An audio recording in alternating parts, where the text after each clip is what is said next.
In the winter of 1959, 9 experienced Soviet hikers set out on an expedition into the remote Ural Mountains. They were young, strong, and led by the capable Igor Dyatlov. Their goal was to conquer Mount Otorten, a trek classified as a Category 3, the highest difficulty. They were prepared for the worst, but what they encountered was something beyond anyone's worst nightmare. They would never return. This is the story of the Dyatlov Pass Incident, one of the most chilling and unsolved mysteries of the 20th century. What happened on that frozen mountainside that caused 9 seasoned hikers to flee their tent into a blizzard and die in the most bizarre and terrifying ways? Our story begins on February 1st, 1959. The group, running behind schedule due to worsening weather, decided to make camp on the slopes of a mountain known to the local Mansi people as Kholat Syakhl. In their language, it means Mountain of the Dead, an ominous name, but the team was pragmatic. It was just a mountain. From their recovered diary entries, we know their mood was good. One entry reads, "It is difficult to imagine such a comfort on the ridge, with a piercing wind. Hundreds of kilometers from human settlements. They ate their dinner and prepared for sleep, unaware it would be their last night alive." When the search party finally reached the campsite weeks later, they were met with a scene of pure, inexplicable horror. The tent, their only shelter against the sub-zero temperatures and howling winds, was sliced open not from the outside, but from the inside. It was clear the hikers had cut their way out in a desperate hurry. Their belongings, including warm clothes, boots, and supplies, were left neatly inside. Leading away from the tent was a trail of footprints in the snow, 8 or 9 sets of them, heading down the slope towards a dense forest. What could possibly terrify a group of hardened mountaineers so much that they would abandon their shelter and run, half-dressed, into a blizzard with temperatures dropping to -30 degrees Celsius? The first 2 bodies were found about a mile away, at the edge of the forest, under a large cedar tree. They were barefoot and dressed only in their underwear. The branches on the tree were broken up to 5 meters high, suggesting they had tried to climb it, perhaps to get a better view or to escape something on the ground. Nearby were the remains of a small fire. It was clear they had fought desperately to stay warm. A little further up the slope, between the tree and the tent, 3 more bodies were discovered, including that of the leader, Igor Dyatlov. They seemed to have been crawling back towards the tent, succumbing to hypothermia before they could make it. At this point, the tragedy seemed straightforward. They got lost in the storm and froze to death.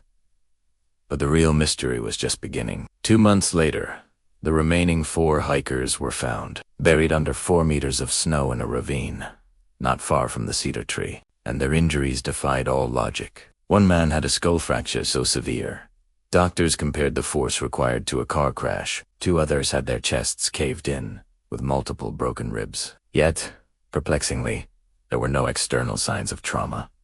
No cuts, no bruises, no soft tissue damage. It was as if they had been crushed by an immense, invisible pressure. The most gruesome discovery was the body of Ludmila Dubiny. She was missing her tongue, her eyes, and parts of her face. The medical examiner noted the tongue appeared to have been removed from inside her mouth.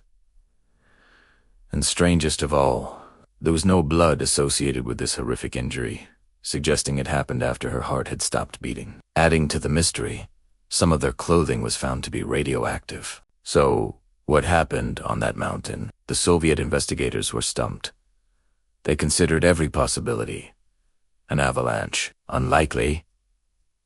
The slope wasn't steep enough. The tent wasn't buried. And the hikers' own footprints were still visible. An animal attack. No tracks were ever found, and the internal injuries weren't consistent with any known animal. What about the local Mansi people?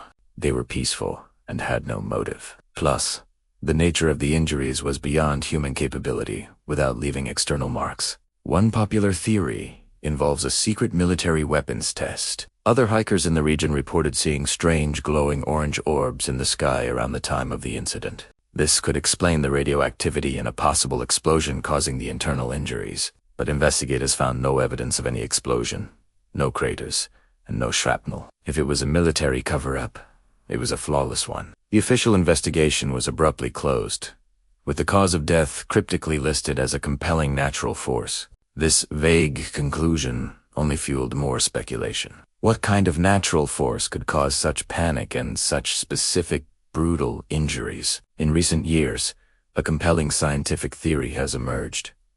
This theory suggests that, under specific wind conditions, the shape of the Kholat Syakhl mountain could create what's known as a Kármán vortex street. This phenomenon can generate extremely low-frequency sound waves, or infrasound, which are below the range of human hearing but can have powerful physiological effects. Exposure to infrasound can induce feelings of intense, unreasoning panic, nausea, and dread. It could explain why the hikers suddenly went mad with terror, slashed their way out of the tent, and fled without thinking.